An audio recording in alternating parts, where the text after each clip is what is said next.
Harry Potter and the Goblet of Fire Chapter 5 Weasley's Wizard Visas. Harry அந்த Emerald green ஃப்ளேம்ஸ்குள்ளே வேகமாக வந்து இப்போது வீஸ்லீஸோட kitchen fire place இருக்கும் இல்லையா, அங்கே வந்து கரெக்டாக விழுவானா. அவன் அதை சாப்பிட்டானா அப்படின்னு வெளியிலேருந்து ஒரு வாய்ஸ் கேட்கும். யாருன்னு பார்த்தா ஃப்ரெட்டு நல்லா கையை கொடுத்து ஹாரியை உள்ளுக்குள்ளேருந்து வெளியில் எடுத்துகிட்ருப்பான். ஆமாம் அப்படின்னு ஹாரி சொல்லிட்டு எந்திரிச்சு நின்றுட்டு என்னது அது அப்படின்னு கேட்பான். டங் டாஃபி அப்படின்னு ஃப்ரெட்டு பிரைட்டாக சொல்லுவான். ஜார்ஜும் நானும் சேர்ந்து தான் அதை கண்டுபிடிச்சோம். இந்த சம்மர் முழுக்க யாரையாவது வச்சு டெஸ்ட் பண்ணலாமான்ட்டு ஆளை தேடிட்டு இருந்தோம். கரெக்டாக மாட்டினா அப்படின்ற மாதிரி ஃப்ரெட்டு சொல்லிட்டு இருப்பானா. அந்த கிச்சன்லேருந்து பயங்கரமாக சிரிக்கிற சத்தம் கேட்டுட்ருக்கோம். ஹாரி திரும்பி பார்ப்பான். அந்த கிச்சன் டேபிளில் ராணும் ஜார்ஜும் உட்காந்துருப்பாங்க. கூடவே இன்னொன்று ஒரு 2 பசங்களும் உட்காந்துருப்பாங்க. அவங்களோட தலைமுடியும் நல்லா ரெட் கலரில் இருக்கும். ஹாரி வந்து பார்த்த உடனே கண்டுபிடிச்சிருவான், அதுதான் சார்லி அண்ட் பில் அப்படின்னு. இதுக்கு முன்னாடி ஹாரி வந்து அவங்க 2 பேரையும் நேரில் பார்த்ததில்ல, ஆனால் பார்த்த உடனே கண்டுபிடிச்சிருவான்.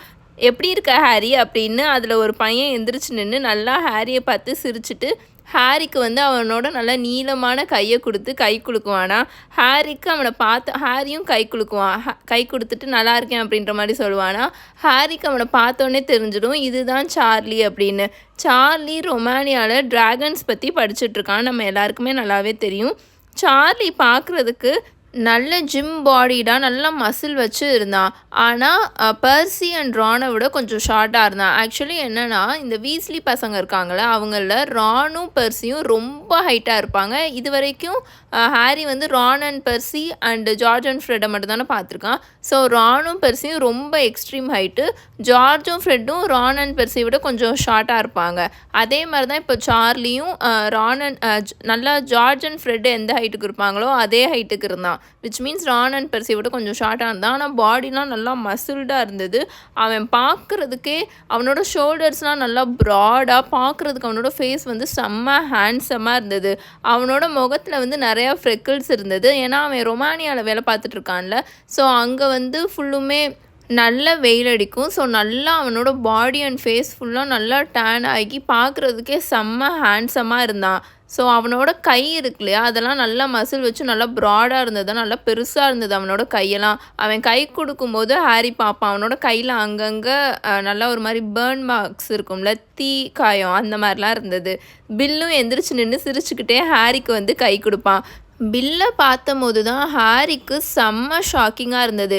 ஏன்னா ஹாரிக்கு ஆல்ரெடி தெரியும் பில் வந்து கிரிங்காட்ஸ் இருக்கு இல்லையா, அங்கே விசார்டிங் பேங்க் அங்கே வந்து வேலை பார்த்துட்ருக்கான். ஈஜிப்டில் இருக்க விசார்டிங் பேங்க்கில் அவன் வேலை பார்த்துட்ருக்கான். அது மட்டும் இல்லாமல் பில் ஹாக்வர்ட்ஸில் படிக்கும்போது அவன் ஹெட் பாயாக வேறு இருந்திருக்கான். ஸோ ஹாரி என்ன இமேஜின் பண்ணி வச்சுருந்தான்னா, பில் வந்து பெர்சியோட ஓல்டர் வெர்ஷன் மாதிரி இருப்பான். எப்போ பார்த்தாலும் நசன்ட்டு ரூல்ஸ் எல்லாம் பிரேக் பண்ணக்கூடாது, இப்படி தான் இருக்கணும் அப்படி தான் இருக்கணும், எல்லாத்தையும் பாஸ் பண்ணிவிட்டு ஆர்டர் கொடுத்துட்டு அந்த மாதிரி இருப்பான் அப்படின்னு ஹாரி வந்து அவனாக இமேஜின் பண்ணி வச்சுருந்தான். ஆனால் பில் வந்து அதுக்கு அப்படியே ஆப்போசிட்டாக இருப்பான். ஒரே வார்த்தையில் சொல்லணுன்னா, பில் பார்க்குறதுக்கு செம்ம கூலாக இருந்தான். அவன் வந்து பார்க்க நல்லா ஹைட்டாக, விச் மீன்ஸ் பில்லும் பர்சி ரான் இவங்க 3 பேருமே அவங்க வீட்டில் நல்ல height. George Fred and Charlie வந்து அவங்களோட லைட்டாக கொஞ்சம் குட்டையாக இருப்பாங்க, பட் அவங்களும் ஹைட்டு தான். ஸோ இந்த 3 பசங்களும் ஒரே மாதிரி இருப்பாங்க, அந்த 3 பசங்களும் ஒரே மாதிரி இருப்பாங்க. ஸோ பில் பார்க்குறதுக்கு நல்லா உயரமாக, அவனோட தலைமுடிலாம் நல்ல நீளமாக வேற வளர்த்து வச்சுருந்து அதில் போனிடெயில் வேற போட்டிருப்பான். அவனோட காதில் ஃபேங் இருக்கும்ல, இந்த பல் இருக்கும் இல்லையா, அதில் வந்து அதை வந்து ஒரு கம்மல் மாதிரி ஒரு இயரிங் மாதிரி வேற அவன் போட்டிருப்பான். அவன் போட்டிருக்க ட்ரெஸ்ஸை பார்க்கும்போது ஒரு ராக் கான்சர்ட்டுக்கு போனால் நம்ம என்ன மாதிரி ட்ரெஸ் போட்டு போவோம் அந்த மாதிரி அவன் போட்டிருந்தான். அது மட்டும் இல்லாமல் அவனோட காலில் அவன் பூட்ஸ் போட்டிருந்தான்ல, அது வந்து ட்ராகன் ஸ்கின்னில் பண்ண பூட்ஸ் மாதிரி இருந்தது. ஹாரிக்கு பில்லை பார்த்தோன்னே செம்ம ஷாக்கிங்காக வேற இருந்தது. அடுத்த செகண்டே மிஸ்டர் வீஸ்லி இருக்கார்ல, ஆர்த்தர் அங்கிள், அவர் டக்குன்னு ஜார்ஜோட ஷோல்டருக்கு பின்னாடி வந்து நிற்பார். விச் மீன்ஸ் அவர் டர்ஸ்லீஸோட வீட்டிலேருந்து டிஸப்பரேட் பண்ணி இங்கே வந்திருக்காரு. ஏன்னா அவர் அவங்களோட ஃபயர் பிளேஸை யூஸ் பண்ணலை. அவர் வந்து அவங்களோட ஃபயர் பிளேஸை திரும்ப பழைய மாதிரி ரெடி பண்ணி கொடுத்துட்டு ஏன்னா அதை யூஸ் பண்ணால் திரும்பவும் உடைக்கணும் இல்லையா, ஸோ அதனால பழைய மாதிரி அதை ரிப்பேர் பண்ணி கொடுத்துட்டு அங்கேருந்து டிஸப்பரேட் பண்ணி டக்குன்னு இங்கே வந்து நின்றுட்டார். அந்த டிஸப்பரேஷன் அப்பரேஷன் பற்றிலாம் நான் போக போக இருக்கிற வீடியோவில் சொல்கிறேன். அதை நான் முன்னாடியே சொல்லலை ஃபுல்லுமே. ஆர்த்தர் அங்கிள் பார்க்குறதுக்கு செம்ம கோபமாக இருப்பார். இது வரைக்கும் ஹாரி ஆர்த்தர் அங்கிளை இந்த அளவுக்கு கோபமாக பார்த்ததே இல்லை. அது ஒன்றும் ஃபன்னி இல்லை ஃப்ரெட் அப்படின்னு அவர் பயங்கரமாக ஃப்ரெட்டை பார்த்து கத்துவார். என்ன கன்றாவியை நீ அந்த மகள் பையனுக்கு கொடுத்த அப்படின்னு கத்துவார். நான் எதுவும் அவனுக்கு கொடுக்கலப்பா அப்படின்னு ஃப்ரெட்டு சொல்லிட்டு அவன் எப்போவுமே அந்த குறும்புத்தனம் பண்ணும்போது ஒரு மாதிரி ஈவுலாக சிரிப்பான்ல, அந்த மாதிரி சிரிப்பான். நான் தெரியாமல் கீழே தான் விட்டேன், அவன் தான் அதை எடுத்து சாப்பிட்டான், அதுக்கு நான் என்ன பண்ண முடியும், நான் ஒன்றும் அவனை அதை சாப்பிட சொல்லலை அப்படின்னு ஃப்ரெட்டு வந்து சொல்லிக்கிட்டு இருப்பானா. நீ வேணும்னே தான் அதை கீழே போட்ட, அவன் அதை எடுத்து சாப்பிடுவான்னு உனக்கு நல்லாவே தெரியும், அவன் டயட் இருக்கான், ஸோ கண்டிப்பாக எடுத்து சாப்பிடுவான் பசி தாங்க முடியாமன்ட்டு ஆர்த்தர் அங்கிள் கத்திட்டு இருப்பாரா. அதை விடுங்கப்பா, அவனோட நாக்கு எந்த அளவுக்கு பெருசாச்சு அப்படின்னு ஜார்ஜ் ரொம்ப ஈகராக கேட்பான். 4 ஃபீட்டுக்கு பெருசாக இருந்தது. அந்த பையனோட அம்மா அப்பாவை கண்ட்ரோல் பண்ணி எனக்கு அதை சரி பண்ணுறதுக்குள்ளே போதும்னு ஆயிடுச்சு அப்படின்னு அவர் கத்திட்டு இருப்பாரா. ஹாரி அப்புறம் அந்த வீஸ்லி பசங்க எல்லாருமே சேர்ந்து பயங்கரமாக விழுந்து சிரிச்சிட்ருப்பாங்க. இது ஒன்றும் ஃபன்னி கிடையாது அப்படின்னு மிஸ்டர் வீஸ்லி கத்துவார். இந்த மாதிரி பிஹேவியர்லாம் விசார்ட் அண்ட் மகள் ரிலேஷன்ஸ்க்கு எவ்வளோ ஒரு பாதிப்பை ஏற்படும் தெரியுமா. என்னோட ஹாஃப் லைஃப் ஃபுல்லுமே மகிள்ஸை வந்து மிஸ்ட்ரீட் பண்ணக்கூடாதுன்றத வச்சு தான் நான் கேம்பெயினே பண்ணியிருக்கேன். ஆனால் என்னோட சொந்த பசங்களே அப்படின்னு அவர் கத்திகிட்ருப்பார். நாங்கள் ஒன்றும் அவன் ஒரு மகள்ன்றனாலலாம் இப்படி பண்ணலப்பா, அவன் ஒரு சரியான புள்ளி, அதனால தான் நாங்கள் அப்படி பண்ணோம் அப்படின்னு ஜார்ஜ் சொல்லிட்டு இருப்பான். கரெக்ட் தானே ஹாரி அப்படின்னு ஜார்ஜ் கேட்பானா. ஆமாம் மிஸ்டர் வீஸ்லி, அவன் ஒரு சரியான புள்ளி அப்படின்னு ஹாரியும் ஜார்ஜுக்கும் ஃப்ரெட்டுக்கும் வக்காலத்து வாங்கிட்டு இருப்பான். ஆனாலும் அது தப்பு தான், உங்கள் அம்மா வந்தோடனே நான் சொல்கிறேன்னா இல்லையான்னு பாரு அப்படின்னு ஆர்த்தர் அங்கிள் ஜார்ஜையும் ஃப்ரெட்டையும் பார்த்து சொல்லிட்டு இருப்பாங்களா. அப்போ கரெக்டாக ஒரு வாய்ஸ் பின்னாடி இருந்து வரும். என்கிட்ட என்ன சொல்லணும் அப்படின்னு பார்த்தா மாலி ஆண்டி கரெக்டாக அந்த நேரம் கிச்சனுக்குள்ளே என்டர் ஆவாங்க. அவங்க பார்க்குறதுக்கு குண்டா குட்டையாக, அவங்களோட முகம் வந்து நல்லா ஒரு மாதிரி கைண்டாக பாசமாக இருக்கிற மாதிரி இருக்கும். ஆனால் அவங்களோட கண்ணில் வந்து ஒரு மாதிரி சந்தேகம் தெரியும், ஒரு மாதிரி சந்தேகமாக பார்த்துக்கிட்டு இருப்பாங்க. ஓ ஹலோ ஹாரி டியர் அப்படின்னு ஹாரியை பார்த்து சிரிச்சுக்கிட்டே வந்து ஹக் பண்ணிவிட்டு என்கிட்ட என்ன சொல்லணும் ஆர்த்தர் அப்படின்னு டக்குன்னு ஆர்த்தர் அங்கிளை பார்த்து கேட்பாங்களா. மிஸ்டர் வீஸ்லி வந்து ஒரு மாதிரி பயப்படுவார், ஐயோ சொல்லலாமா வேணாமா அப்படின்னு. ஹாரி அவரை பார்த்த உடனே கண்டுபிடிச்சிடுவான். அவர் சும்மா ஃப்ரெட் அண்ட் ஜார்ஜ் மேலே என்ன தான் கோவமாக இருந்தாலும் மாலி ஆண்டி கிட்டக்க சொல்ல வேணாம் அப்படின்னு தான் அவர் யோசிச்சு வச்சுருப்பாரு. ஏன்னா மாலி ஆண்டி பயங்கரமாக திட்டுன்னு திட்டிடுவாங்க, நம்ம எல்லாருக்குமே தெரியும்ல. அப்போ கரெக்டாக அந்த கிச்சனுக்குள்ளே 2 பொண்ணுங்க வருவாங்க. ஒரு பொண்ணோட தலைமுடி பார்க்குறதுக்கு நல்லா புஸ்ஸுன்னு பயங்கர அடர்த்தியாக ஒரு மாதிரி புஃப்னு இருக்கும்ல, அந்த மாதிரி ப்ரௌன் கலரில் இருந்தது. அதோட பல்லு நல்லா எத்திக்கிட்டு நீளமாக இருந்தது. யாருன்னு உங்கள் எல்லாருக்கும் நல்லாவே தெரியும், ஹெர்மாயினி. இப்போ நான் ஒரு விஷயம் சொன்னேன், அதோட பல்லு வந்து நல்லா எத்திட்டு நீளமாக இருந்துச்சு அப்படின்னு. ஆனால் மூவிஸில் அதை காமிச்சிருக்க மாட்டாங்க. என்னன்னா ஹெர்மாயினிக்கு வந்து முன்னாடியிலருந்தே, அது ஸ்கூலில் என்டர் ஆனதுலேருந்தே பல்லு வந்து நீளமாக எத்திட்டு தான் இருக்கும். பட் அதுக்கு வந்து அந்த மாதிரி ஒரு டூப்ளிகேட் பல்லு இருக்கு இல்லையா, அதை கொடுத்து தான் அதை ஸ்டார்டிங்கில் வந்து நடிக்க வைக்க ட்ரை பண்ணுவாங்க. ஆனால் அதுக்கு வந்து அதை வச்சுட்டு பேச முடியாது. ஸோ வந்து அதை விட்டுட்டு நார்மலாக அது பல்லு மாதிரியே இருக்கட்டும்னு சொல்லிட்டு விட்டுருவாங்க. பட் புக் படி பார்த்தோம்னா ஹெர்மாயினிக்கு நல்லா பல்லு எத்திட்டு நீளமாக இருக்கும். அதோட தலைமுடி வந்து ரொம்ப புஃப்னுட்டு ப்ரௌன் கலரில் பெருசாக இருக்கும். கூட வந்திருந்தா இன்னொன்று ஒரு பொண்ணு பார்க்குறதுக்கு குட்டியாக இருக்கும். அதோட தலைமுடி வந்து நல்லா ரெட் கலரில் இருக்கும். அது வேறு யாரும் இல்லை, ரானோட சின்ன தங்கச்சி ஜின்னி தான். அவங்க 2 பேரும் ஹாரியை பார்த்து சிரிப்பாங்களா. ஹாரியும் அவங்க 2 பேரையும் பார்த்து சிரிப்பான். ஹாரி ஜின்னியை பார்த்து சிரித்தோடனே ஜின்னியோட முகம் ஃபுல்லாக பயங்கரமாக வெக்கத்தில் செவந்து போயிடும். என்கிட்ட என்ன சொல்லணும் ஆர்த்தர் அப்படின்னு மிஸ்ஸஸ் வீஸ்லி திரும்பவும் ரொம்ப கேட்பாங்களா. அவங்களோட வாய்ஸ் வந்து இப்போ ரொம்ப ஒரு மாதிரி டேஞ்சரஸாக இருக்கும். அது ஒன்றும் இல்லை மாலி அப்படின்னு ஆர்த்தர் அங்கிள் சொல்லுவாங்க. ஃப்ரெட்டும் ஜார்ஜும் சும்மா நான் அவங்க கூட பேசிகிட்டு இருந்தேன் அவ்வளோதான் அப்படின்னு சொல்லுவாங்க. திரும்ப அவங்க ஏதாவது வேலையை பார்த்து விட்டாங்களா அப்படின்னு மாலி ஆண்டி பயங்கர கோவமாக கேட்பாங்க. அது ஒன்றும் அந்த விசார்ட் வீசஸ்க்கு சம்மந்தப்பட்டமா எதுவும் இல்லை அப்படின்னு அவங்க கோவமாக கத்துவாங்களா. ரான், நீ ஏன் ஹாரிக்கு அவன் எங்கே தூங்க போகிறான்றதை காமிக்கக்கூடாது அப்படின்னு ஹெர்மாயினி கேட்கும். அவன் எங்கே தூங்க போகிறான்னு அவனுக்கு ஆல்ரெடி தெரியும், அவன் ஆல்ரெடி என் வீட்டுக்கு வந்து என் ரூமில் தங்கியிருக்கான் அப்படின்னு ரான் சொல்லிட்டு இருப்பானா. ஹெர்மாயினி அவனை பார்த்து கண்ணை காமிக்குவாங்க.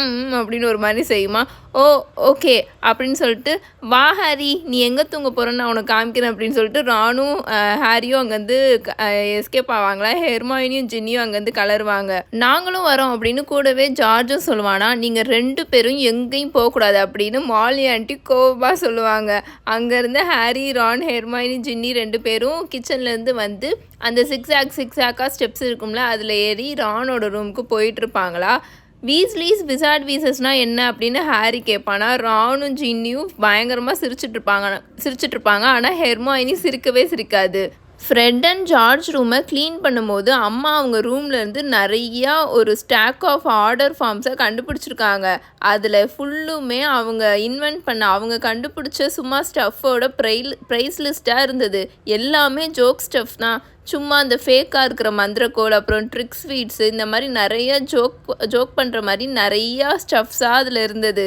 ஆனால் அது எல்லாமே வேறு லெவலில் இருந்துச்சு ஹாரி. செம்ம ப்ரில்லியன்ட் தெரியுமா? அவங்க 2 பேரும் சேர்ந்து இதெல்லாம் கண்டுபிடிச்சாங்கன்னு என்னால் நம்பவே முடியல அப்படின்னு ரான் சொல்லிட்டு இருப்பான். அவங்க ரூம்குள்ளே இருந்து எப்போவுமே ஏதாச்சும் வெடிக்கிற சத்தம் கேட்டுகிட்டே இருக்கும் ரொம்ப நாளாகவே. ஆனால் அவங்க இதெல்லாம் ரெடி பண்ணிகிட்ருக்காங்கன்னு எனக்கு தெரியவே தெரியாது. மேபி அவங்களுக்கு இந்த மாதிரி ஏதாச்சும் சத்தம் போட்டுகிட்டே இருக்கிறது பிடிக்கும்னு நான் நினச்சேன் அப்படின்னு ஜின்னி சொல்லிட்டு வந்துட்டுருக்கோம்.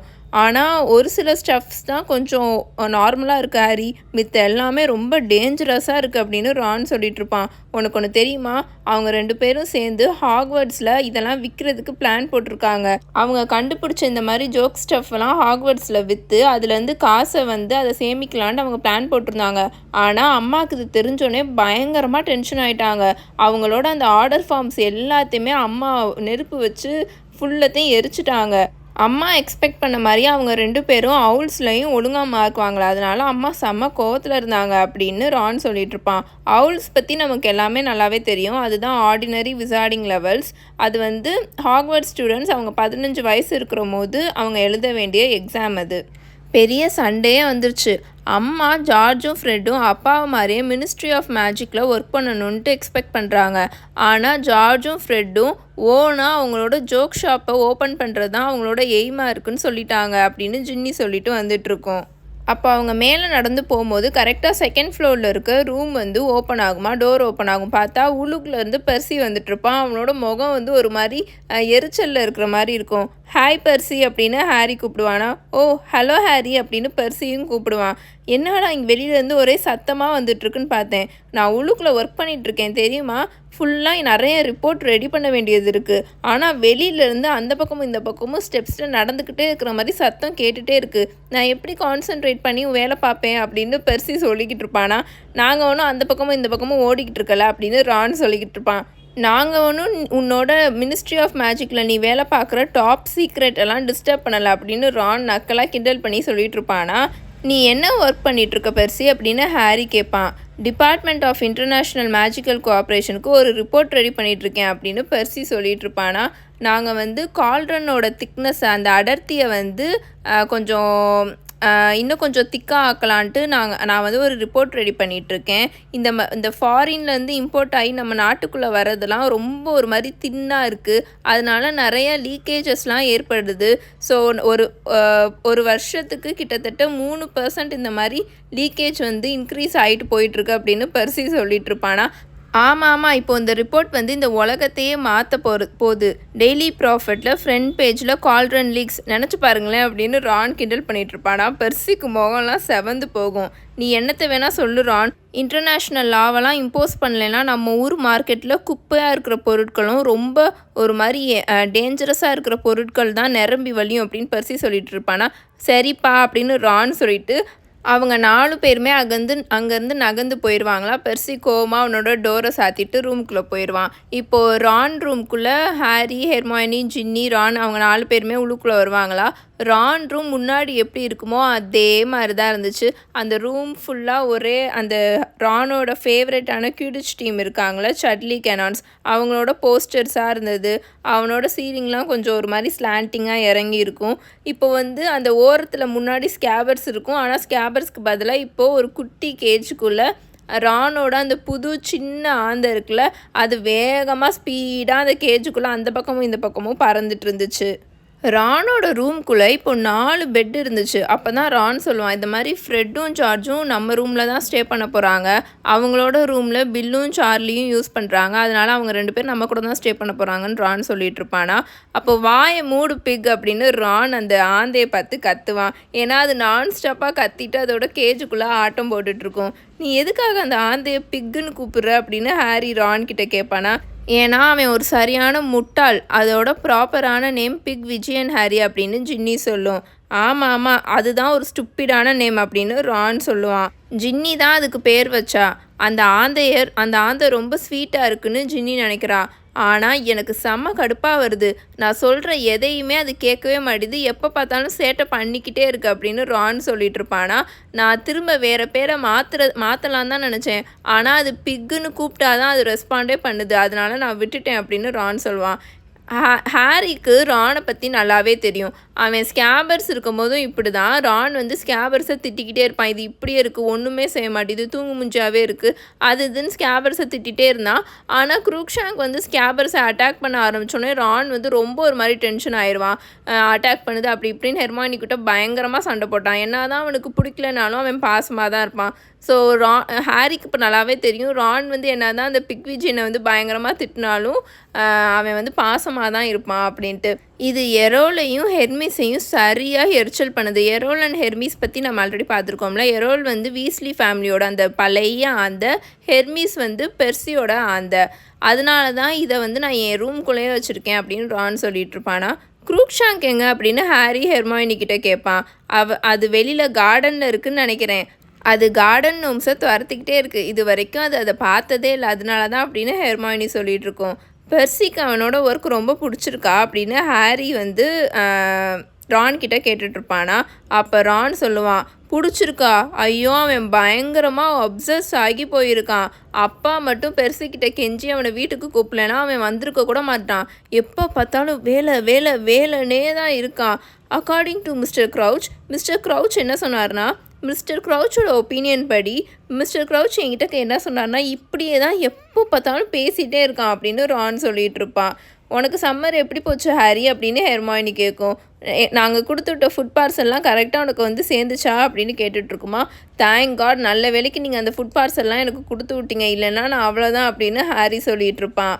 கீழே கிச்சன்லேருந்து எக்ஸ்ட்ரீமாக சவுண்டு கேட்டுட்ருக்குமா. அப்போவே தெரிஞ்சிருக்கும் ஹாரிக்கு. Like mister Weasley Arthur uncle இருக்கால, அவர் மாலி ஆண்டி கிட்டக்க நடந்த விஷயத்தெலாம் சொல்லிட்டாரு. நான் மாலி ஆண்டி வந்து சரியாக கற்றுன்னு கத்திட்டு இருப்பாங்க. மேலே வரைக்கும் சவுண்டு கேட்டுட்ருக்கோம். அப்போது ஹாரி கிட்ட ரான் கேட்டுட்ருப்பான், உனக்கு லெட்டர் நீ இன்னும் பேசிட்டு தான் அப்படின்ற மாதிரி அவன் திக்கி தடுமாறுவானா. அவன் வந்து அமைதியாகிடுவான். ஏன்னா ஆக்சுவலி அவன் என்ன கேட்க வந்தானா, சீரியஸ் கிட்டக்க இருந்து உனக்கு லெட்டர் வந்துச்சா, நீங்கள் 2 பேரும் இன்னும் பேசிட்டு தான் இருக்கீங்களான்ற மாதிரி கேட்க வந்திருப்பான். பட் வந்து ஜின்னி அங்கே உட்காந்துருக்கும். ஜின்னிக்கு வந்து விஷயமே தெரியாது. சீரியஸ் பிளாக்கை தப்பிக்க விட்ட விஷயம் வந்து டம்பிள்டோர், ரான், ஹெர்மாயினிக்கு மட்டும்தான் தெரியும், ஹாரிக்கு மட்டும்தான் தெரியும், வேறு யாருக்குமே தெரியாது. அதனால் அந்த டாப்பிக்கை வந்து அவங்க அப்படியே க்ளோஸ் பண்ணிடுவாங்க. கொஞ்ச நேரத்தில் கீழே இருந்து வர சத்தம் வந்து அப்படியே அமைதியாயிருமா. அதனால் ஹெர்மாயினி வந்து ஜின்னிக்கிட்ட சொல்லிகிட்ருக்கோம், நம்ம கீழே போய் உங்கள் அம்மாவுக்கு ஹெல்ப் பண்ணலாமா, டின்னருக்கு போய் ஹெல்ப் பண்ணுவோம் அப்படின்னு ஹெர்மாயினி சொல்லுவோம். ஸோ அவங்க 4 பேருமே, ரான், ஹாரி, ஜின்னி, ஹெர்மாயினி, அவங்க 4 பேருமே திரும்ப கீழே வந்துடுவாங்க கிச்சனுக்கு. அங்கே பார்த்தா மிஸ்ஸஸ் வீஸ்லி இருக்காங்களே, மாலி ஆண்டி, அவங்க ரொம்ப எக்ஸ்ட்ரீமாக கோவத்தில் கிச்சனில் நின்று வேலை பார்த்துட்ருக்க மாதிரி இருக்கும்.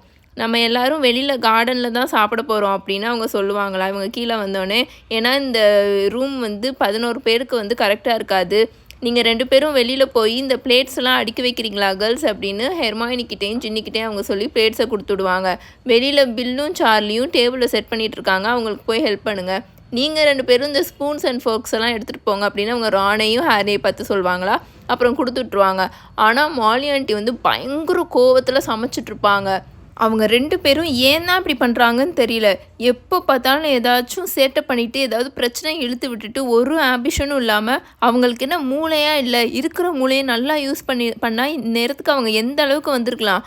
ஆனால் எப்போ பார்த்தாலும் சுற்றி இருக்கிறவங்களுக்கு ஏதாவது பிரச்சனை இழுத்துட்டு வந்துகிட்டே இருக்கானுங்க. எப்போ பார்த்தாலும் ஹாக்வர்ட்ஸ்லேருந்து இவனுங்கனாலேயே தான் எனக்கு ஆந்தை வந்துட்டே இருக்குது, லெட்டர் போட்டுகிட்டே இருக்காங்க.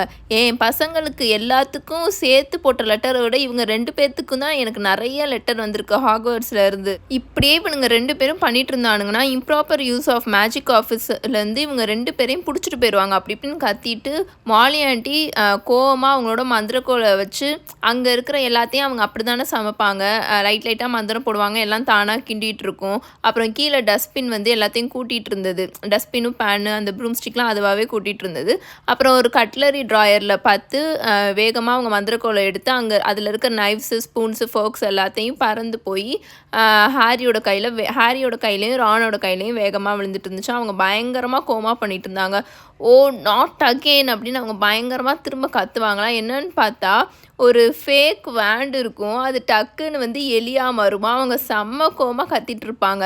எத்தனை தடவை இவனுங்க கிட்ட நான் சொல்லிகிட்டே இருக்கிறது, இந்த மாதிரி லூசுத்தனமாக இருக்கிற விஷயத்த இங்கே போடாதீங்க போடாதீங்கன்ட்டு அவங்க பயங்கரமாக ஜார்ஜையும் ஃப்ரெட்டையும் கத்திட்டு இருப்பாங்க. நம்ம வெளியில் போயிடலாம் ஹாரி அப்படின்னு ரான் ஹாரியை பார்த்து சொல்லுவானா. அவங்க 2 பேரும் வேகமாக அங்கேருந்து வெளியில் போயிடுவாங்க. வெளியில் போனால் அந்த கார்டனில் என்ன நடந்துகிட்ருக்கும்னா, சார்லியும் பில்லும் இருக்காங்களா. அவங்க மந்திரம் போட்டு வானத்தில் காற்றுல வந்து டேபிளை எடுத்துகிட்டு வந்துட்டுருப்பாங்களா. ஆனால் என்ன பண்ணிகிட்ருப்பாங்கன்னா, சார்லியும் பில்லும் மாற்றி மாற்றி அந்த டேபிளை வச்சு இடிச்சு சண்டை போட்டுட்ருப்பாங்க. சார்லி இடித்து பில்லோட ஒரு கால், அதாவது அந்த டேபிள் கால் வந்து உடஞ்சி போகும். இதெல்லாம் உட்காந்து ஜார்ஜ், ஃப்ரெட்டு, ஜின்னி எல்லோரும் பயங்கரமாக சிரித்து பார்த்து விழுந்து சிரிச்சிட்டு என்ஜாய் பண்ணிகிட்ருப்பாங்களா. ஆனால் ஹெர்மாயினிக்கு என்ஜாய் பண்ணணும்னு தோணும், ஆனால் அது பயத்தில் இருக்கும். ஏற்கனவே இவங்க உள்ளுக்குள்ளே கோவமாக இருக்கானுங்க, இவனுங்க இன்னும் சேட்டை பண்ணிகிட்டே இருக்கானுங்கன்னு. மேலே பெர்சி அவனோட ரூமில் இருந்து விண்டோவை ஓப்பன் பண்ணி வெளியில் தலையை நீட்டி, தயவு செஞ்சு கீழே எல்லோரும் அமைதியாக இருக்கீங்களா அப்படின்னு கத்திட்டு இருப்பான். சாரி பர்ஸ் அப்படின்னு பில் சிரிச்சுக்கிட்டே சொல்லிகிட்டு இருப்பான். உன்னோட கால்ட்ரன் கதையெல்லாம் எப்படி போயிட்டுருக்கு அப்படின்னு கேட்பான். ரொம்ப மோசமாக போயிட்டுருக்கு அப்படின்னு பெர்சி எரிச்சலாக சொல்லிவிட்டு அவனோட விண்டோவை ஷட் பண்ணிவிட்டு ரூம்குள்ளே போயிடுவான். பில்லும் சார்லியும் சிரிச்சுக்கிட்டே அவங்க அந்த டேபிளெல்லாம் வேறு பறக்க விட்டுட்ருப்பாங்களே, அதை இப்போ சேஃபாக எடுத்துகிட்டு வந்து அந்த கீழே அந்த கிராஸில் வந்து லேண்ட் பண்ணுவாங்க. அப்புறம் பில் அவனோட மந்திரக்கோலை வச்சு லைட்டாக ஒரு ஃப்ளிக் பண்ணுவானா. அந்த உடஞ்சிருந்துச்சுல அந்த டேபிளோட காலை, அதெல்லாம் அப்படியே அதுவாகவே சரியாயிரும், ரிப்பேர் ஆயிரும். அப்புறம் கான்ஜூர் பண்ணி மாயாஜாலமாக ஒரு டேபிள் கிளாத் எடுத்துகிட்டு வந்து அந்த 2 டேபிள் மேலேயும் வச்சுருவாங்க. அவ்வளோதான். 7 o'clock அந்த 2 டேபிள் ஃபுல்லாகவே விதமாக மிஸ்ஸஸ் வீஸ்லி மாலி ஆண்டி செஞ்ச சூப்பரான டிஷ்ஷஸ்லாம் ஃபுல்லாக நிரம்பி இருக்கும். ஹாரி சம்மர் ஹாலிடே ஃபுல்லாக வெறும் பழைய கேக்கை மட்டும்தானே சாப்பிட்டுட்டு உட்காந்துருப்பான்.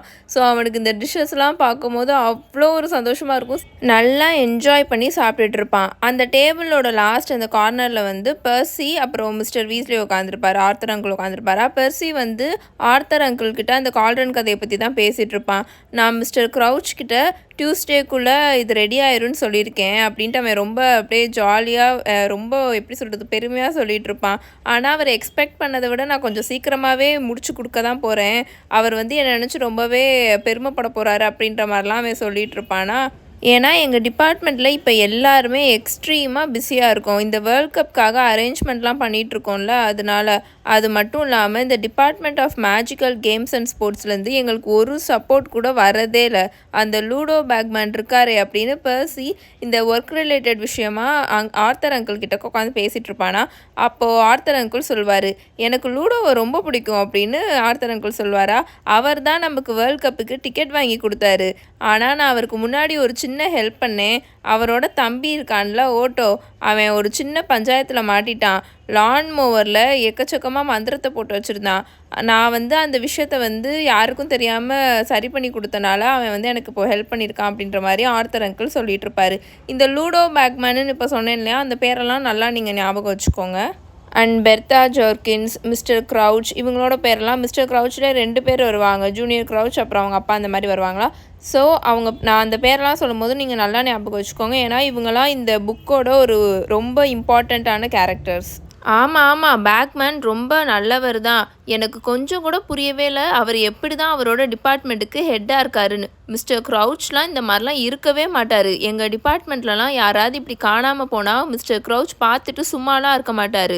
நீங்கள் கொஞ்சமாச்சும் ரியலைஸ் பண்ணிங்களாப்பா? பெர்த்தா ஜோர்கின்ஸ் காணாமல் போய் 1 மாதம் ஆயிடுச்சு. ஹாலிடேக்கு அல்பேனியாவுக்கு போனவங்கள இன்னும் ஆளவே காணோம் அப்படின்னு பெர்சி சொல்லிகிட்டு இருப்பான்.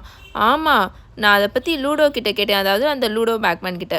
லூடோ கிட்ட நானும் கேட்டேன் அப்படின்னு மிஸ்டர் வீஸ்லி ஆர்த்தர் அங்கிள் சொல்லிகிட்டு இருப்பார். பெர்த்தா அடிக்கடி இதுக்கு முன்னாடி இந்த மாதிரி தொலைஞ்சு போயிருக்கான்னு லூடோ பேக்மேன் என்கிட்ட சொன்னார். ஆனால் என் டிபார்ட்மெண்ட்டில் யாராவது இப்படி தொலைஞ்சு போயிருந்தாங்கன்னா கண்டிப்பாக நான் பயந்துருக்க தான் செய்வேன் அப்படின்னு ஆர்த்தர் அங்கிள் சொல்லிகிட்டு இருப்பாரா. ஓ பெர்த்தா அப்படிதான்ப்பா அப்படின்னு பெர்சி சொல்லுவான். நானும் கேள்விப்பட்டிருக்கேன். அவங்க இது வரைக்கும் எக்கச்சக்க டிபார்ட்மெண்ட்டில் வேலை பார்த்துருக்காங்களாம். ஒரு டிபார்ட்மெண்ட்டில் கூட உருப்படியாக இருந்ததே இல்லையா. நிறையா டிபார்ட்மெண்ட்டுக்கு அவங்கள மாற்றி விட்டுட்டே இருந்திருக்காங்க. ஆனாலும் அவங்க இப்போ மிஸ்டர் லூடோ பேக்மேனோட டிபார்ட்மெண்ட்டில் தானே இருக்காங்க. ஸோ அவங்க ஏதாவது ஒரு முயற்சி எடுக்கணும்ல. மிஸ்டர் க்ரௌச்லாம் பர்சனல் இன்ட்ரெஸ்ட் எடுத்து இப்போது பெர்த்தா ஜோர்கின்ஸ் காணாமல் போனதை பற்றி தேடிக்கிட்டு இருக்காரு. எங்கள் டிபார்ட்மெண்ட்டில் நாங்கள் ஆல்ரெடி ரொம்ப பிஸியாக இருக்கோம். இது கூட சேர்ந்து இப்போ நாங்கள் பெர்த்தா ஜோர்கின்ஸும் காணாமல் போன விஷயத்தை பற்றி நாங்கள் தேடிக்கிட்டு இருக்கோம் அப்படின்னு பெர்சி சொல்லிட்டு இருப்பான். இதை பற்றி நாங்கள் லூடோ பேக்மேன் கிட்டக்க சொன்னால் அவர் பயங்கரமாக சிரிக்கிறாரு. பெர்த்தா எப்போவுமே அப்படி தான். மேபி அவள் இந்த டைம் மேப்பை மிஸ்ரீட் பண்ணிவிட்டு அல்பேனியாவுக்கு போகிறதுக்கு பதிலாக ஆஸ்திரேலியா போயிருப்பா அப்படின்னு சும்மா சாதாரணமாக சொல்லிட்டு இருக்காரு. ஆல்ரெடி இந்த வேர்ல்ட் கப்னால் எங்கள் டிபார்ட்மெண்ட்டில் நாங்கள் எல்லாருமே எக்ஸ்ட்ரீமாக பிஸியாக இருக்கோம். அது மட்டும் இல்லாமல் வேர்ல்ட் கப் முடிஞ்சக்கப்புறம் ஒரு மிகப்பெரிய ஈவெண்ட்டை நாங்கள் ஆர்கனைஸ் பண்ணணும், உங்களுக்கு தெரியும் தானேப்பா அப்படின்னு பெர்சி சொல்லிவிட்டு இவங்க வந்து ஒரு கார்னரில் இருப்பாங்களா, ஹாரி ஹெர்மாயினி ரான் வந்து அந்த டேபிள் அந்த 2 டேபிளோட இன்னொன்று ஒரு கார்னரில் இருப்பாங்களா. பெர்சி அவங்கள பார்த்து அப்படியே ஒரு மாதிரி எனக்கு தான் எல்லாம் தெரியுன்ற மாதிரி பேசிக்கிட்டு இருப்பானா. ரான் வந்து அவனோட கண்ணுன்ற மாதிரி உருட்டிட்டு இவன் வேற வந்ததுலேருந்து இப்படியே தான் சொல்லிக்கிட்டே இருக்கான், அவனுக்கு தான் எல்லாம் தெரியுன்ற மாதிரி சொல்லிட்டு இருக்கான் அப்படின்னு ஹாரி கிட்டக்கோ முணுமுணுத்து சொல்லிட்டு இருப்பான். எனக்கு என்னமோ அந்த கால்ரனை வச்சு ஏதோ பெருசாக எக்ஸிபிஷன் நடத்த போகிறான்னு நினைக்கிறேன். அதை தான் ஒரு பெரிய விஷயம் மாதிரி எங்ககிட்ட பெருமை பீத்திட்டே இருக்கான். நாங்கள் கேட்கணும்னு நினைக்கிறேன் அவன்கிட்ட, என்னன்னு என்கிட்ட வந்து கேளுங்கன்ற மாதிரி அவன் நினச்சிட்டு இருக்கான். ஆனால் நாங்கள் அவன்கிட்ட கேட்கவே மாட்டோம் அப்படின்னு ரான் சொல்லிட்டு இருப்பான். மிடில் ஆஃப் த டேபிளில் மாலி ஆண்டி பில் கிட்டக்க ஆர்கியூ பண்ணிகிட்டு இருப்பாங்க. இது என்ன தோடு பில், ஏதோ அனிமலில் இருக்கிற பல்லு மாதிரி இருக்குது, நீ இப்படிலாம் மாட்டிட்டு போனால் பேங்க்கில் உன்னை பற்றி என்ன பேசுவாங்க அப்படின்னு மாலி ஆண்டி கேட்டுட்ருப்பாங்க. அம்மா, பேங்க்கில் நான் என்ன மாதிரி ட்ரெஸ் போட்டு போகிறேன் எப்படி போகிறேன்லாம் யாருமே கண்டுக்க மாட்டாங்க, அவங்க வேலையை தான் பார்த்துட்ருப்பாங்க அப்படின்னு பில் ரொம்ப பேஷண்ட்டாக சொல்லிகிட்டு இருப்பான். அப்புறம் மாலி ஆண்டி இருந்துட்டு பில்லோட முடியை பார்த்துட்டு, நீ ஃபர்ஸ்ட் ஆஃப் ஆல் எதுக்கு இவ்வளோ முடியை வளர்த்து வச்சுருக்க, நான் வேணால் உனக்கு ட்ரிம் பண்ணி விட்றேன்னு சொல்லும் அப்படின்னு சொல்லிட்டு அவங்களோட மந்திரக்கோள் இருக்குல்ல அதை வச்சு ரொம்ப லவ்லியாக அவனை பார்த்து ஆட்டிகிட்டு இருப்பாங்களா. எனக்கு பிடிச்சிருக்குமா அப்படின்னு ஜின்னி அந்த பக்கம் உட்காந்து சொல்லிகிட்டு இருக்கோம். நீங்கள் ரொம்ப ஓல்டு ஃபேஷனாக இருக்கீங்கம்மா அப்படின்னு ஜின்னியும் பேசிகிட்டு இருக்குமா. இந்த பக்கம் ஃப்ரெட்டு, ஜார்ஜ் அண்ட் சார்லி அவங்க 3 பேருமே வேர்ல்ட் கப்பை பற்றி ரொம்ப ஈகராக பேசிகிட்டு இருப்பாங்க. கண்டிப்பாக அயர்லாந்து தான் நான் ஜெயிக்கும்னு நினைக்கிறேன் அப்படின்னு சார்லி சொல்லிகிட்டு இருப்பான். அவங்க செமிஃபைனல்ஸில் தர மட்டமாக்கிட்டாங்க அப்படின்னு சொல்லிகிட்டு இருப்பானா. ஆனால் பல்கேரியாவில் விக்டர் க்ரம் இருக்கான் அப்படின்னு ஃப்ரெட்டு சொல்லுவான். பல்கேரியா டீமில் க்ரெம்மு மட்டும்தான் டீசெண்டான பிளேயர், ஆனால் அயர்லாண்டில் எல்லாருமே வேறு லெவலில் விளையாடுறாங்க அப்படின்னு சார்லி சொல்லுவான். இங்கிலாந்து மட்டும் ஜெயிச்சிருந்துச்சுன்னா எவ்வளோ சூப்பராக இருந்திருக்கும், ஃபைனலில் இருந்துருந்துச்சுன்னா. நம்மளை ரொம்ப கேவலமாக அசிங்கப்படுத்திட்டாங்க அப்படின்னு சார்லி பேசிகிட்டு இருப்பான். என்னாச்சு அப்படின்னு ஹாரி ரொம்ப ஈகராக கேட்பான். ஏன்னா அவனுக்கும் கியூடிச்னா ரொம்ப பிடிக்கும். அவன் ஹாக்வர்ட்ஸில் கியூடிச் டீமில் வேற இருக்கான், கிரிஃபண்டோர் டீமில் வேற ரெப்ரசன்ட் பண்ணிகிட்டு இருக்கான். ஸோ அதனால அவன் ரொம்ப ஈகராக கேட்டுட்ருப்பானா. அப்போது சார்லி சொல்லிட்டு இருப்பான், இங்கிலாந்து டிரான்சில்வேனியா கூட மேட்ச் விளையாடும் போது 390 பாயிண்ட்ஸ் வித்தியாசத்தில் தோற்று போயிட்டாங்க, நம்ம 10 பாயிண்ட்ஸ் தான் எடுத்தோம் அப்படின்னு சார்லி சொல்லிட்டு இருப்பானா. ரொம்ப கேவலமாக விளையாண்டுட்டாங்க. அது மட்டும் இல்லாமல் வேல்ஸும் உகாண்டா கிட்ட தோற்று போயிடுச்சு, ஸ்காட்லாண்டும் லக்சம்பர்க் கிட்டக்க தோற்று போயிடுச்சு அப்படின்னு சொல்லிட்டு இருப்பான். ஆக்சுவலி இப்போ உங்களுக்கு புரியும், இவங்க வந்து இங்கிலாண்டில் இருக்காங்க. லைக் ஹாரி வந்து இங்கிலாண்டில் தான் இருக்கான், லண்டனை சுற்றி. ஆனால் ஹோல் யுனைடெட் கிங்டம்னு பார்த்தோம்னா வேல்ஸு, ஸ்காட்லாண்ட் எல்லாமே வந்துருமா. அதனால தான் சார்லி வந்து சொல்லும் போது இங்கிலாந்து பற்றி மட்டும் சொல்லாமல் வேல்ஸ் அண்ட் ஸ்காட்லாண்ட் பற்றியும் பேசுவான். அப்புறம் அவங்க எல்லாருமே தனித்தனியாக அவங்கவுங்க பேசிகிட்டு இருப்பாங்களா. அப்போ ரான் வந்து எல்லோரும் பிஸியாக பேசிகிட்டு இருந்ததை பார்த்துட்டு ஹாரி கிட்ட திரும்பவும் அமைதியாக கேட்பான், சீரியஸ் கூட பேசுனியா அப்படின்ட்டு. அப்போ சீரியஸ் சொல்லுவான், ஆமாம் பேசினேன், நான் லெட்டர் போட்டு பேசிகிட்டு தான் இருக்கேன், அவர் இப்போ கொஞ்சம் நார்மலாக தான் இருக்கார் அப்படின்னு சொல்லிட்டு இருப்பானா. அப்போ தான் ஹாரிக்கு ஞாபகம் வரும், ஃபர்ஸ்ட் ஆஃப் ஆல் நம்ம எதுக்காக சீரியஸ்க்கு லெட்டர் போட்டோம், ஏன்னா அவனுக்கு அந்த கனவு வந்திருக்கும், தழும்பு பயங்கரமாக எரிஞ்சிருக்கும் இல்லையா. அதை பற்றி அவன் என்ன நினைப்பானா, சரி இப்போ நம்ம பேச வேணாம், ரான்கிட்டே ஹெர்மாயினிக்கிட்டே இப்போ நம்ம அதை பற்றி சொல்ல வேணாம், ஏன்னா இப்போ வந்து நல்லா எல்லாருமே ஜாலியாக இருக்கும், இப்போ அதை சொல்லி மூட ஸ்பாயில் பண்ண வேணாம் அப்படின்னு சொல்லிட்டு அவன் அதை அமைதியாக விட்டுருவான். டைமை பாருங்கள் எவ்வளோ நேரம் ஆயிடுச்சுன்னு, நீங்கள் எல்லாருமே ஃபஸ்ட்டு உங்கள் பெட்டுக்கு போங்க, நாளைக்கு வந்து நீங்கள் சீக்கிரமாக எந்திரிச்சு வேர்ல்ட் கப் பார்க்க வேற போகணும், டைமே இருக்காது அப்படின்னு மாலி ஆண்டி சொல்லிட்டு இருப்பாங்க. ஹாரி, உன்னோட லிஸ்ட்டை நீ என்கிட்ட கொடுத்துட்டு போ, நாளைக்கு நான் டயகன் அலியில் போய் உனக்கு தேவையான எல்லா திங்ஸையும் நான் வாங்கிட்டு வந்துடுறேன். நாளைக்கு தான் நான் போய் எல்லாருக்கும் தேவையான திங்ஸை நான் வாங்க போகிறேன் டயகன் அலிக்கு போய். ஏன்னா வேர்ல்ட் கப்க்கு அப்புறம்லாம் நம்மளால் போய் வாங்கிட்டு இருக்க முடியாது, சுத்தமாக டைமே இருக்காது. போன தடவைலாம் வேர்ல்ட் கப் 5 நாள் நடந்துச்சு, அதனால நாளைக்கே நான் போய் வாங்கிட்டு வந்துடுறேன் அப்படின்னு மாலி ஆண்டி சொல்லிட்டு இருப்பாங்க. இந்த தடவையும் 5 நாள் நடந்தால் சூப்பராக இருக்கும்ல அப்படின்னு ஹாரியும் ரொம்ப ஜாலியாக சொல்லிட்டு இருப்பானா. ஓ மை காட் நோ அப்படின்னு பெர்சி வந்து ஒரு மாதிரி கோவமாக ஒரு மாதிரி எரிச்சலாக சொல்லிட்டு இருப்பான். என்னாலலாம் 5 நாள் இந்த வேர்ல்ட் கப் நடந்துச்சுன்னா எனக்கு தான் எக்கச்சக்கமாக வேலை இருக்கும். ஏன்னா அவன் தான் ரொம்ப முக்கியமான பொறுப்பில் இருக்கிற மாதிரி அவன் பேசிகிட்டு இருப்பான். நிறையா வேலை எனக்கு தான் இருக்கும், அதனால 5 நாள்லாம் நடக்கவே கூடாதுப்பா அப்படின்ற மாதிரி பெர்சி சொல்லிட்டு இருப்பானா. ஆமாம் ஆமாம், உன்னோட டெஸ்கில் திரும்ப யாராவது வந்து டிராகன் சாணியை வச்சுருவாங்களான்னு உனக்கு பயமாக இருக்கா பெர்ஸ் அப்படின்னு ஃப்ரெட்டு கேட்பான். வாயை மூடு, அது நார்வேலேருந்து வந்த சாம்பிள் ஃபெர்டிலைசர் அப்படின்னு பெர்சி சொல்லுவானா. அவனோட முகம் ஃபுல்லாக ஒரு மாதிரி ரெட் கலரில் ஆகி போயிருக்கும். யாரும் வேணும்னேலாம் அப்படி பண்ண மாட்டாங்க அப்படின்னு பெர்சி சொல்லுவானா. அது வேணும்னே பண்ணது தான் அப்படின்னு ஃப்ரெட்டு ஹாரியோட காதுக்குள்ளே அமைதியாக சொல்லுவான். ஏன்னா நாங்கள் தான் அவனுக்கு அதை சென்ட் பண்ணியே வச்சோம் அப்படின்னு சொல்லுவான். ஸோ இதோட சாப்டர் 5 வீஸ்லீஸ் விசார்ட் வீசஸ் முடிஞ்சிருச்சு. நான் இப்போது இந்த சாப்டரில் சொல்லியிருக்கேன் இல்லையா, ஒரு சில பேர்கள் பெர்த்தா ஜெர்கின்ஸ், அப்புறம் லூடோ பேக்மேன், மிஸ்டர் க்ரௌச், இவங்களோட பேரெல்லாம் நல்லா நீங்கள் ஞாபகம் வச்சுக்கோங்க. நான் அகைன் சொல்கிறேன். அது மட்டும் இல்லாமல் பெர்சி இருக்கான்ல, அவன் ஒர்க் பண்ணுற டிபார்ட்மெண்ட் பார்த்திங்கன்னா இன்டர்நேஷ்னல் மேஜிக்கல் கோஆப்ரேஷன். ஸோ இவனோட டிபார்ட்மெண்ட்டோட ஹெட்டு தான் மிஸ்டர் க்ரௌச். நான் அதையும் இந்த சாப்டர் அப்போவே சொல்லியிருப்பேன். பெர்சி பேசிகிட்டு இருப்பான் அவங்க அப்பா கிட்டக்க. ஸோ இந்த இன்டர்நேஷ்னல் மேஜிக்கல் கோஆப்ரேஷனோட ஹெட் ஆஃப் த டிபார்ட்மெண்ட் தான் மிஸ்டர் க்ரௌச். லூடோ பேக்மேன் இருக்கார் இல்லையா, அவர் வந்து department of magical games and ஸ்போர்ட்ஸில் ஹெட்டாக இருப்பார், ஹெட் ஆஃப் த டிபார்ட்மெண்ட்டாக இருப்பார். அவர் ஹெட் ஆஃப் த டிபார்ட்மெண்ட்டாக இருக்கிறனால தான் ஆர்த்தர் அங்கிள் வந்து அவர் மூலியமாக தான் அந்த டிக்கெட்டை வந்து வாங்கியிருப்பாங்க, வேர்ல்ட் கப்க்கான டிக்கெட்டை. உங்களுக்கு இந்த வீடியோ பிடிச்சிருந்துச்சுன்னா மறக்காமல் லைக் பண்ணுங்கள், கமெண்ட் பண்ணுங்கள், ஷேர் பண்ணுங்கள் அண்ட் நம்ம சேனலை சப்ஸ்கிரைப் பண்ணி வச்சுக்கோங்க. உங்கள் எல்லாரையும் நான் அடுத்த வீடியோவில் வந்து மீட் பண்ணுறேன். Until then bye bye tales by mini.